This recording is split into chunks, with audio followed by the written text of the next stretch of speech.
welcome to Steamworld League 2.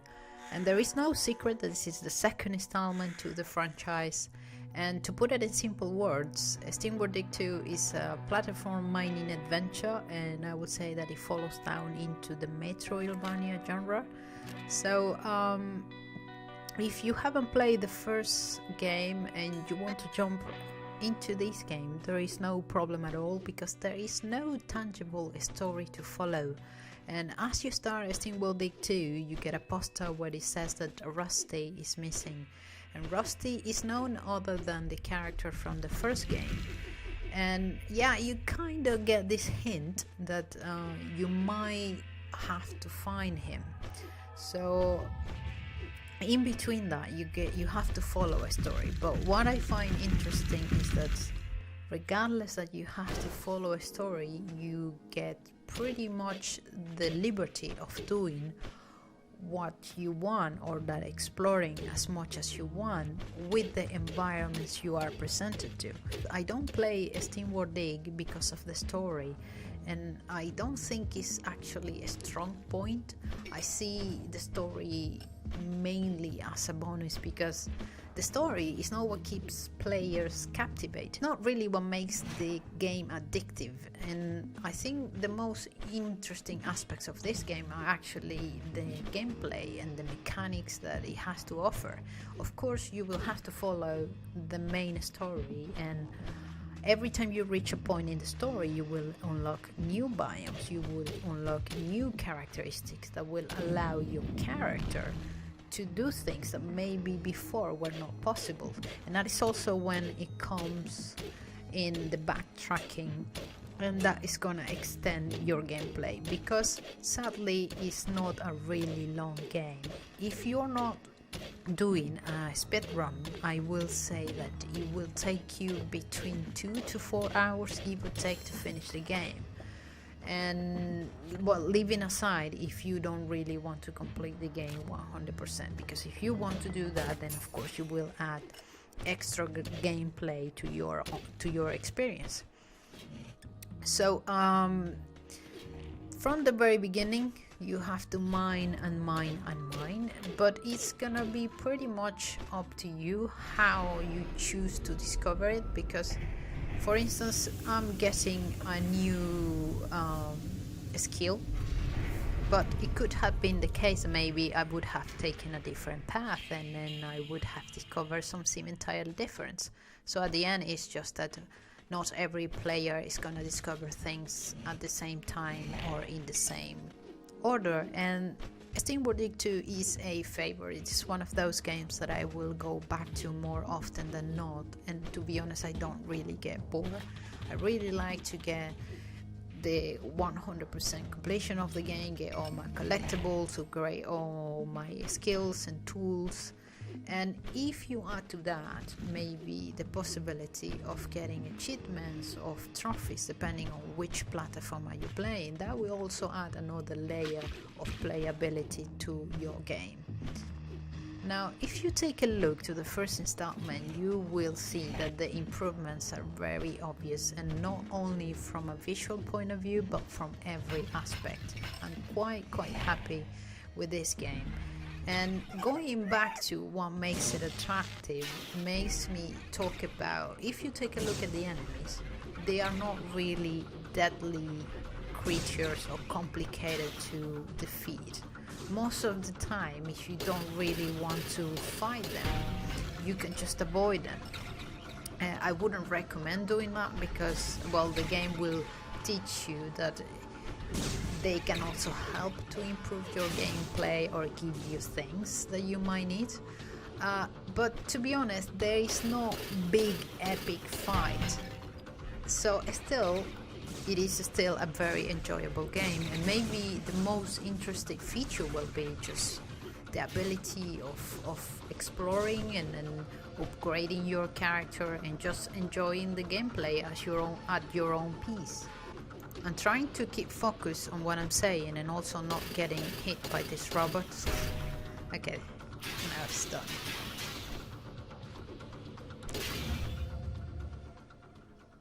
Okay, this tiny blue light is actually one of your companions. He will just pop up at different points on the story just to tell you maybe where you should go or where you shouldn't go.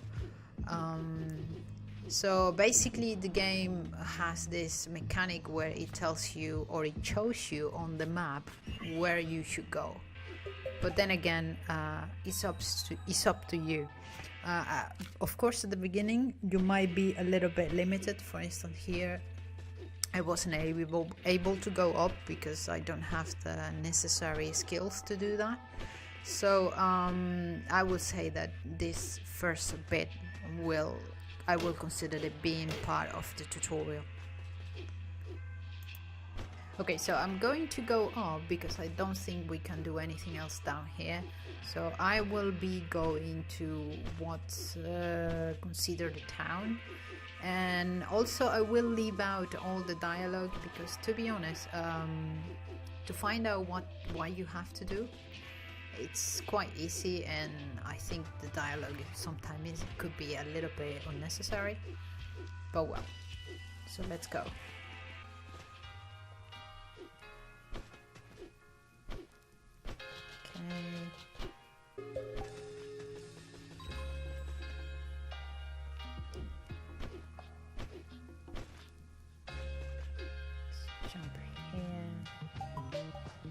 So basically, it was just to start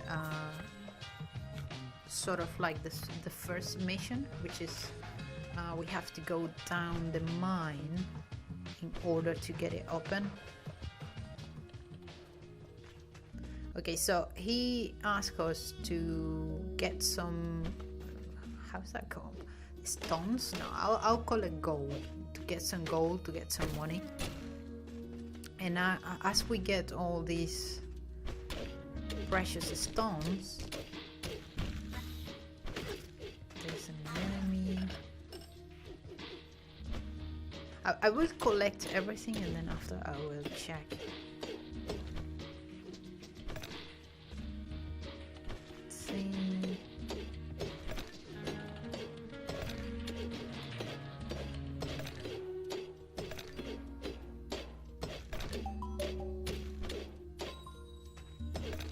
So I think now I have enough, so I have to follow up and bring this to the guy who's actually going to exchange every precious stone or gems that I find on the mine, and he's gonna give me money.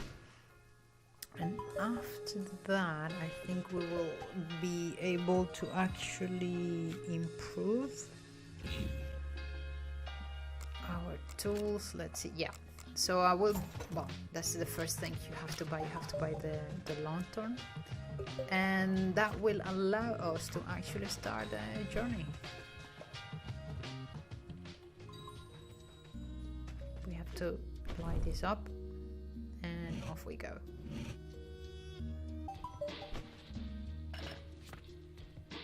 Okay, I have to go down there, so that's mainly how it works. I mean, I could either just straight go down to where I have to, or just wander around and get money and to improve my tools. I can light up all those lanterns, or I can save the energy for myself, because the energy is not unlimited. So at some point, when I run out of it, I won't have light anymore, so everything is gonna be dark. But it will be, if I want to get energy or light back, I will have to go back up to the mine. I will have to leave the mine, or I will, another way of getting light is actually killing these enemies, because they give you light. Whoopla. Yeah, just like now. So I'm going to keep digging in order to try to get to what I have to. And what I'm going to unlock right now is actually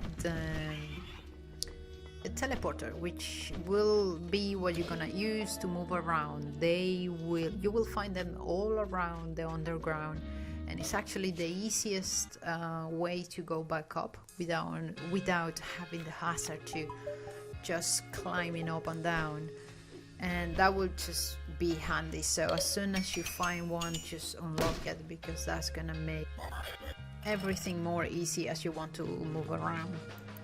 Okay, what I'm going to do next is I'm going to dig and find gold and gems to have enough to upgrade my Madoc, because that's gonna make things easier.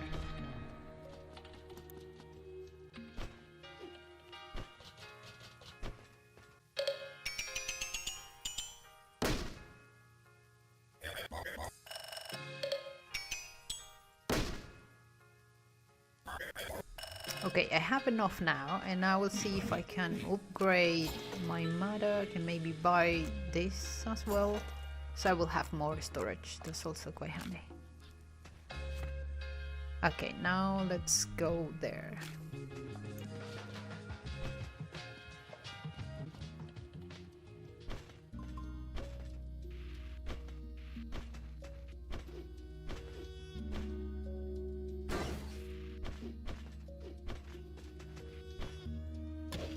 Okay, I'm trying to find a way to where I have to go. Oh, my life. You have to be careful with this cactus.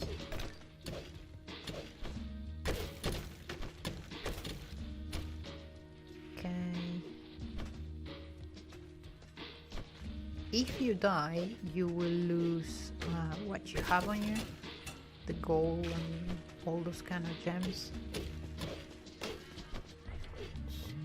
Whoa. Okay. Okay, I got a little bit of health back. Okay. Okay, I have to go inside this cave. Well, it's not really a cave, but well. And you will find them all around the underground. And inside every cave you will find things that you have to collect, and not necessarily, but sometimes. And then if you gather everything that you were supposed to gather, then the game is gonna consider the cave as completed. So we have a new skill. I don't remember what it's supposed to be. Let's see. Oh, okay, it's a water bomb. Nice. So I need to fill it with water. There we go. Okay.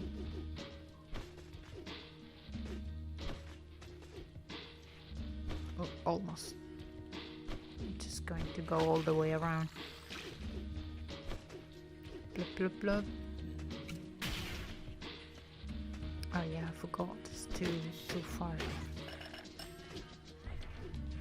Sometimes the enemies will give you, for instance, this is one of the things you need to collect. Sometimes you have precious gems that are more valuable than the regular ones, so you have to collect them. Okay, now if I unlock this passage, okay, oh, I have no water.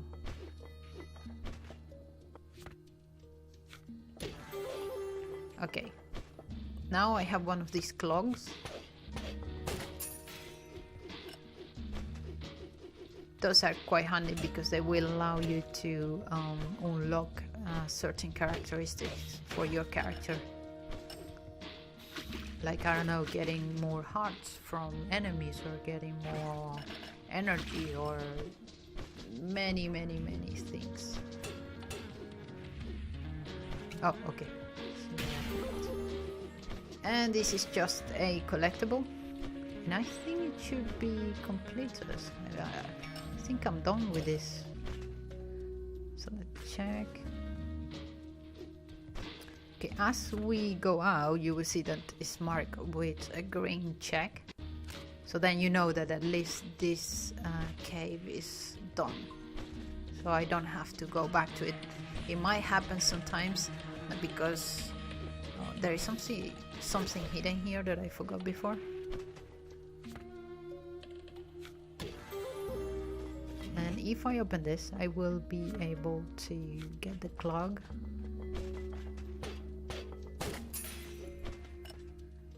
I think I am about to be out of energy.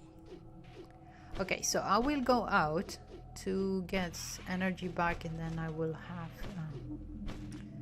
I'll have light with me, and also to see if I can use the clogs, because there is an NPC that every time you have a certain amount of clogs, he will unlock new abilities that you can add to your character. Well, I made some money, but that's not really enough. So, this one. Okay. You can check from the menu, but if you really want to activate or deactivate, you have to go to here.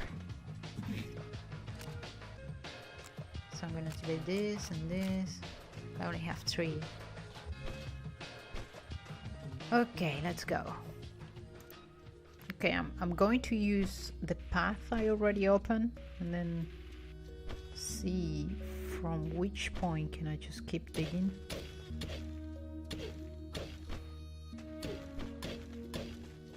I think there was around here, yeah, a little bit more down, a clog hidden, I think. Careful with those. Yeah, I think it was here.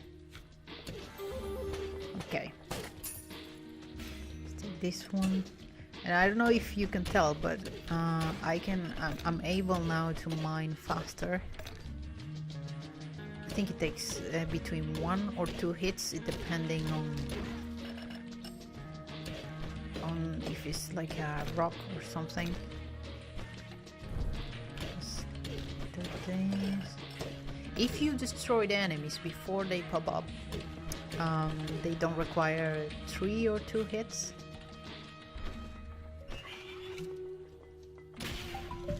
Oh, for this I needed the water bomb. There's also one up here. There we go. And here. Good. I mean, the more clogs you find, the more easier your adventure is gonna be, because you can activate skills or characteristics that actually will help you out. Like, for instance, there is one that it will allow you to store double gems, or that they will worth more. Okay, I'm going back up to sell what I have and to see if I can upgrade something else. And oh, okay, nice. So that's my next destination.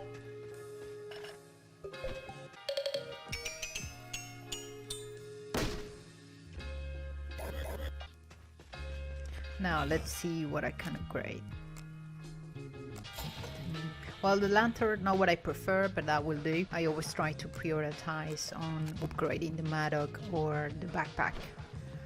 I think I'm just going to leave it for now and then play a little bit more later on.